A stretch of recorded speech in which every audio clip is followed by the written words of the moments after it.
तपाईँ घर खरिद गर्ने सोचमा हुनुहुन्छ र यही समयमा जब चेन्ज गर्नु राम्रो हुन्छ कि हुँदैन भन्ने सन्दर्भमा जानकारी लिन चाहनुहुन्छ भने चाहिँ यो भिडियो अवश्य हेर्नु होला। सो तपाईले यदि जब चेन्ज गर्नुपर्ने अवस्था आयो भने जब चेन्ज गर्न सक्नुहुन्छ। तर कस्तो अवस्थामा भने जस्तै तपाईँ यदि सेम इन्डस्ट्रीमा चाहिँ जब चेन्ज गर्नुभयो भने चाहिँ ब्याङ्कले तपाईहरुलाई सजिलै लोन दिन्छ। जस्तै तपाईँ रेस्टुरेन्टमा काम गर्नुहुन्छ, भोलि रेस्टुरेन्टबाट सरेर होटलमा काम गर्न जानुभयो अथवा एउटा रेस्टुरेन्टबाट अर्को रेस्टुरेन्टमा काममा जानुभयो भने तपाईको चाहिँ सेक्टर चेन्ज हुँदैन।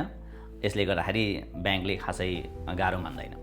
यदि जस्तै तपाईँ रेस्टुरेन्टमा काम गर्नुहुन्थ्यो, यो चाहिँ एउटा सर्भिस सेक्टर हो र भोलि चाहिँ तपाईँ उबर चलाउन जानुभयो, उबर ड्राइभर बन्नुभयो भने चाहिँ यो सेक्टर चेन्ज भएको कन्सिडर हुन्छ। जस्तै तपाईँ सर्भिस सेक्टरबाट ट्रान्सपोर्टेसनमा जानुभयो, त्यो अवस्थामा चाहिँ ब्याङ्कले लोन दिन अलिकति गाह्रो मान्छ।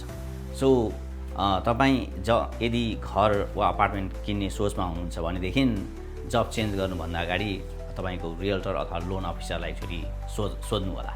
Thank you.